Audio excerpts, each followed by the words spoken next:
bulan Safar yang di sana ada orang berkeyakinan bahwasanya ini adalah bulan petaka atau bulan musibah. Maka orang yang beriman tuh cara mengimani sesuatu tuh ada rambu-rambunya yang sangat jelas. Karena adanya musibah itu datang dari Allah. Sehingga yang memberitahu ya Allah dan Nabi Muhammad SAW. Selagi Nabi Muhammad tidak memberitahu dan Allah tidak memberitahu, maka kita pun tidak boleh sok tahu.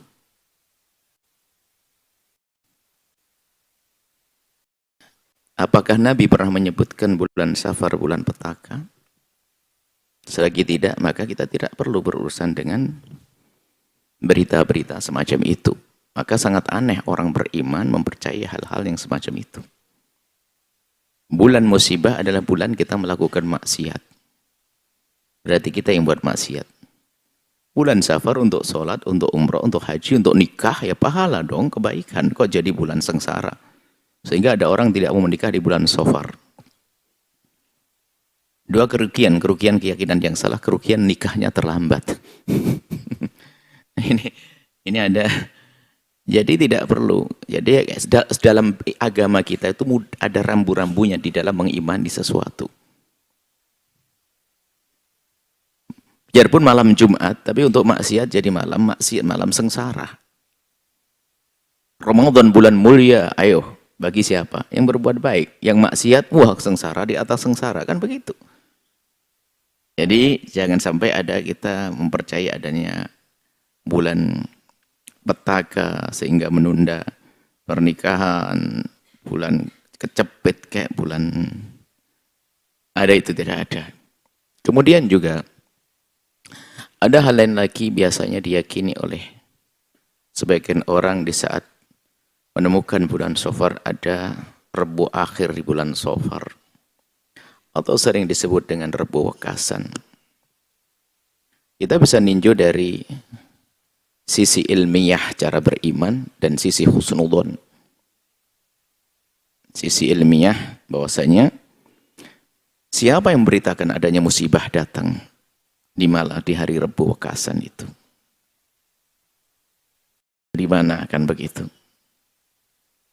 Siapa yang memberitakan? Sehingga kita harus mempercayainya. Baik, di sini sebuah pertanyaan. Yang menurunkan musibah adalah Allah.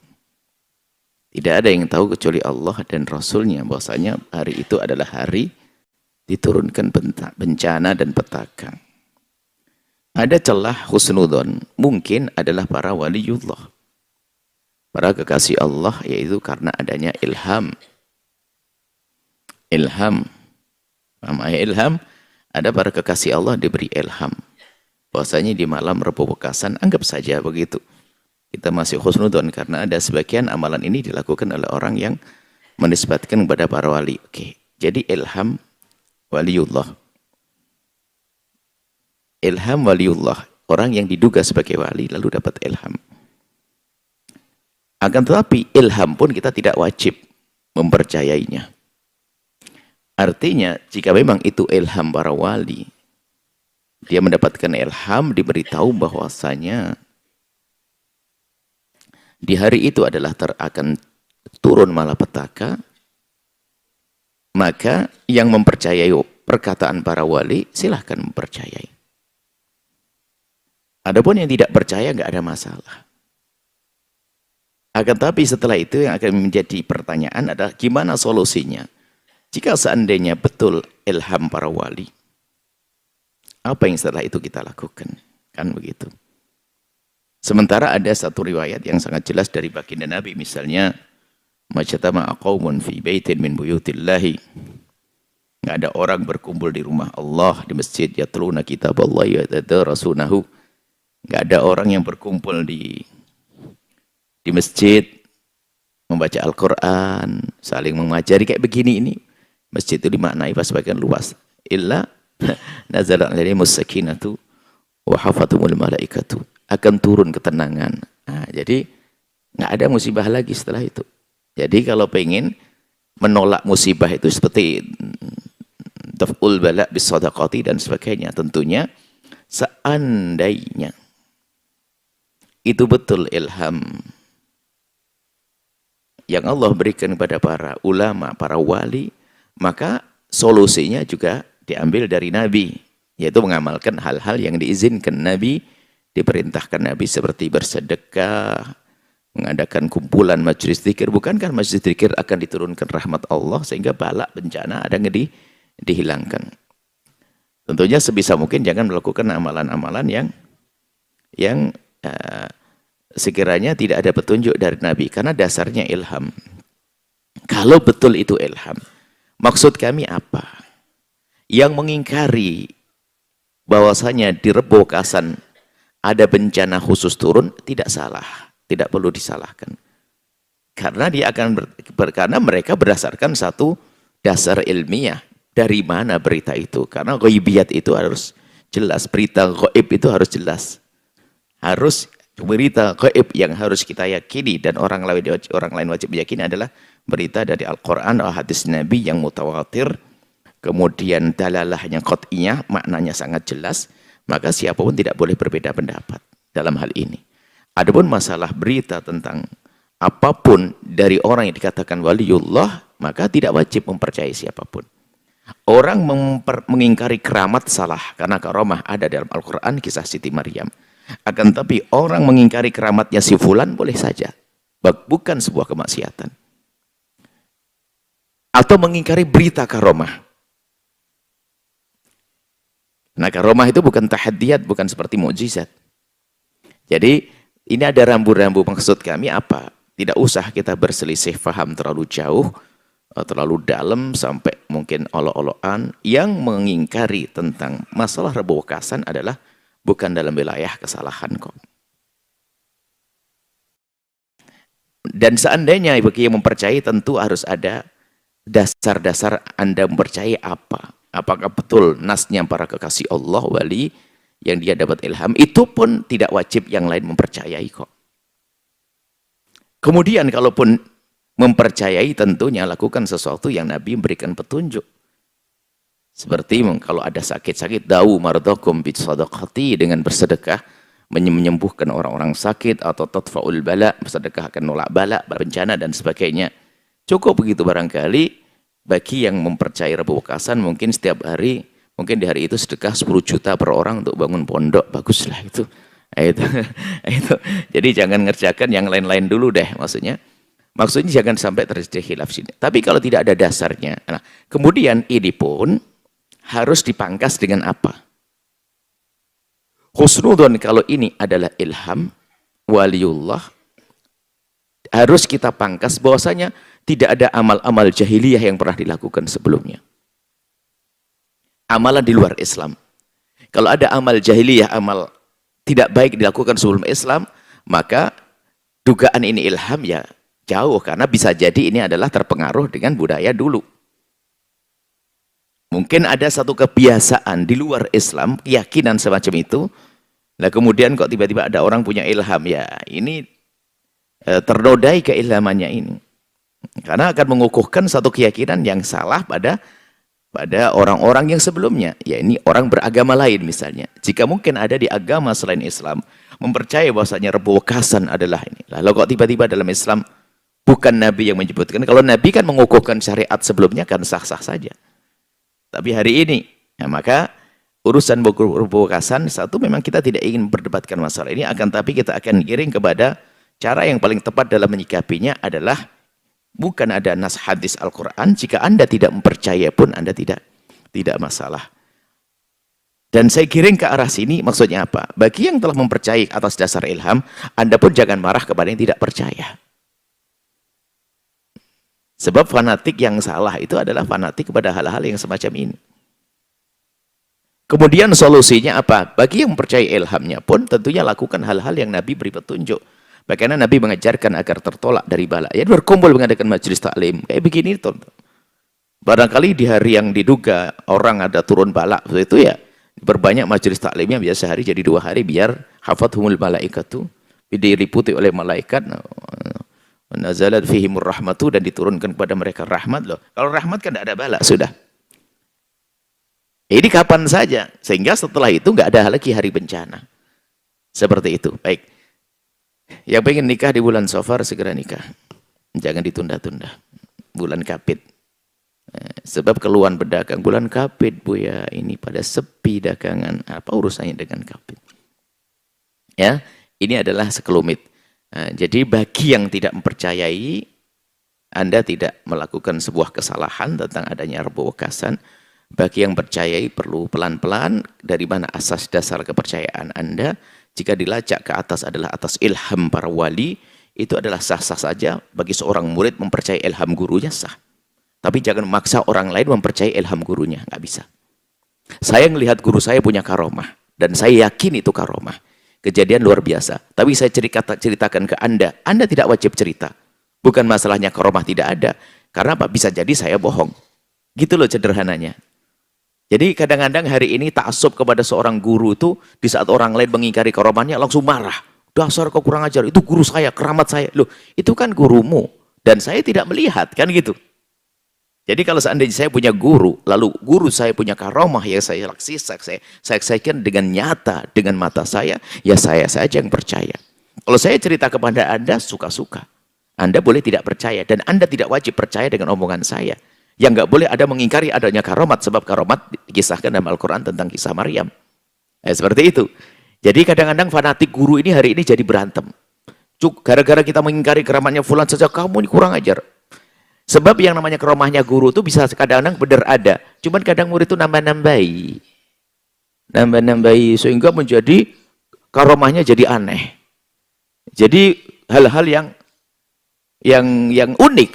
Sampai suatu ketika kita mendengar satu orang berkata, ini adalah waliullah. Dia itu kalau membaca Al-Quran sangat khusyuk dan sebagainya. Sebagai contoh saja. Jadi menikmati baca Al-Quran. Sehingga sampai dia tidak berani baca Al-Quran di siang hari bulan Ramadan. Karena apa? Begitu nikmatnya, takut kehilangan keutamaan puasa. Ini ilmu dari mana? Oh Allah yang ngajarkan suruh baca Al-Quran.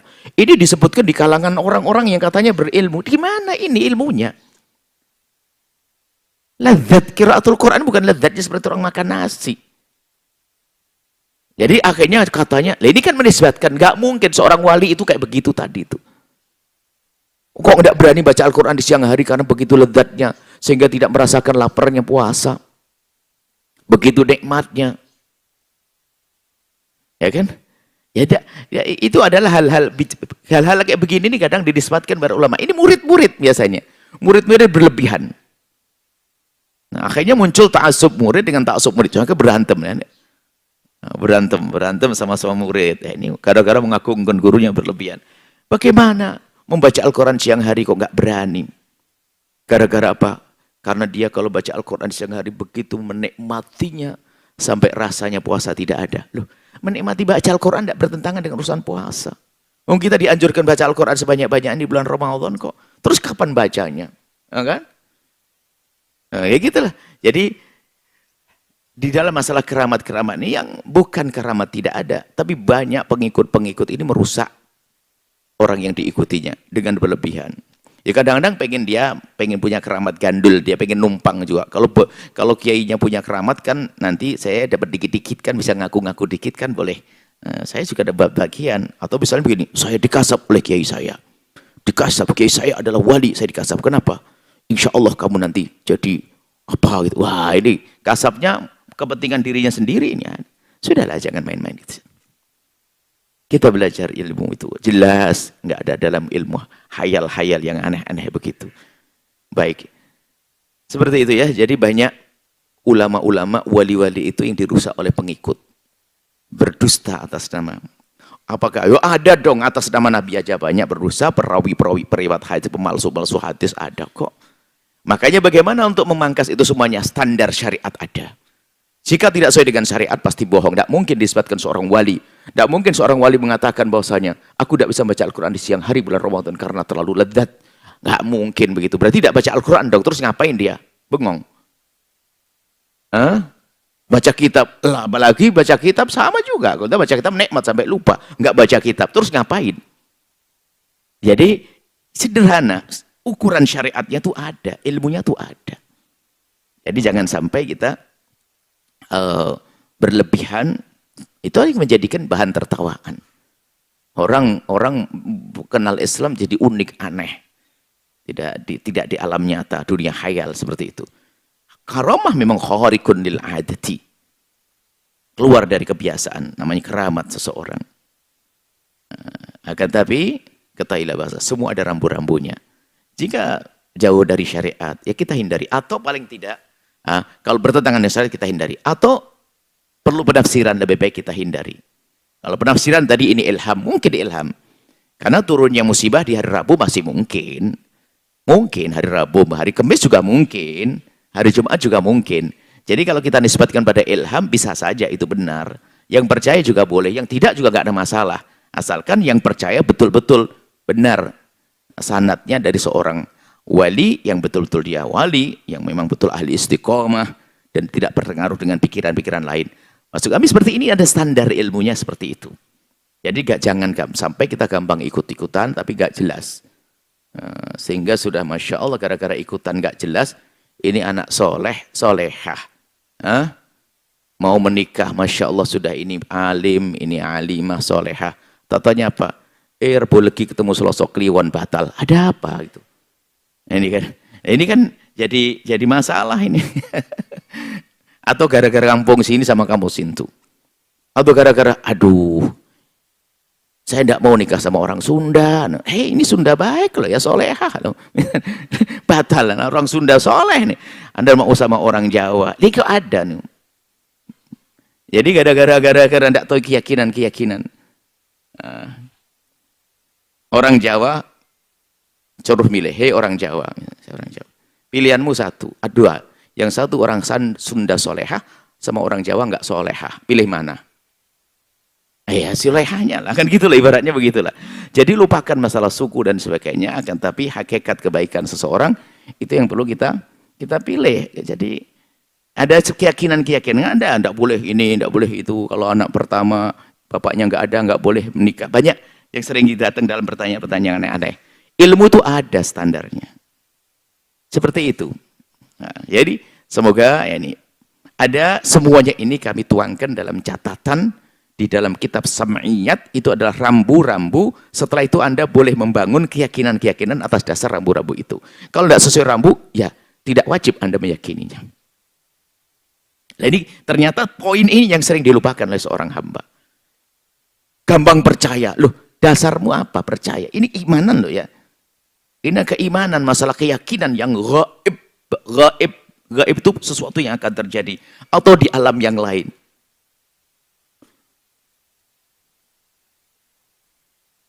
Anda tahu tidak, di satu kampung percaya dengan buta hijau. Jadi kalau ada gerhana matahari itu langsung katanya ada buta hijau.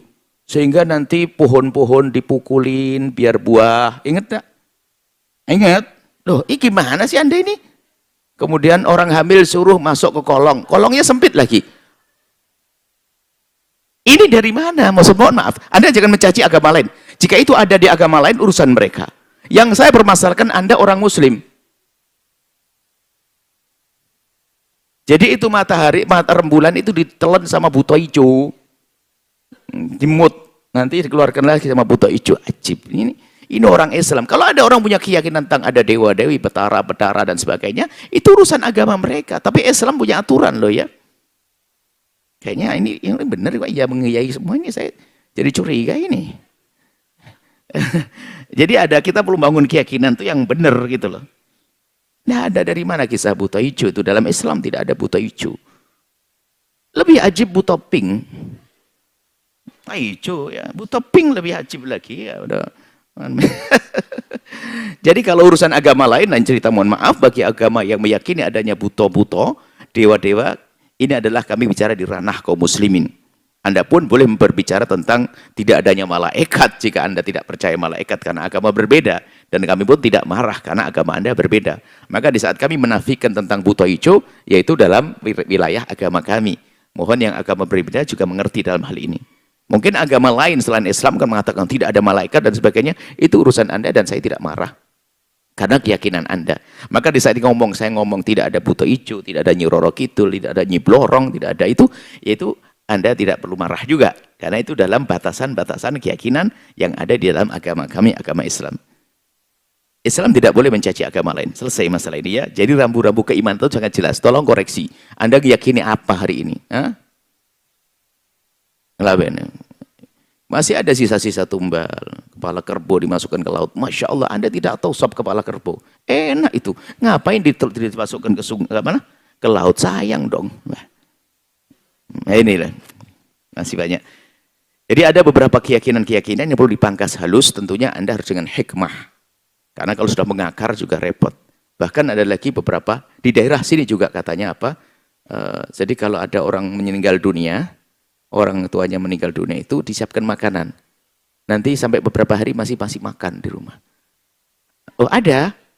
Ini gimana sih Bu? Ini Anda ini hidup di mana?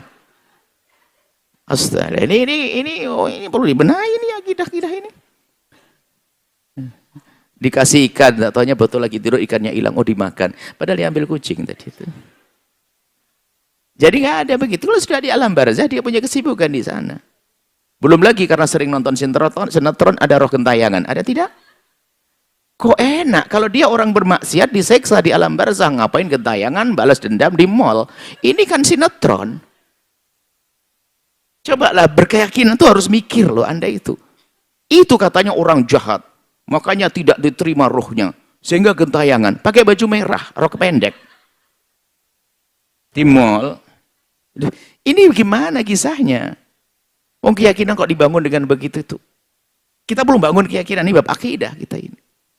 Kalau orang sudah meninggal dunia, kalau dia orang baik mendapatkan kenikmatan. Kalau orang maksiat diseksa. Sudah maksiat, orang ketabrak rel kereta api. Wah langsung gentayangan.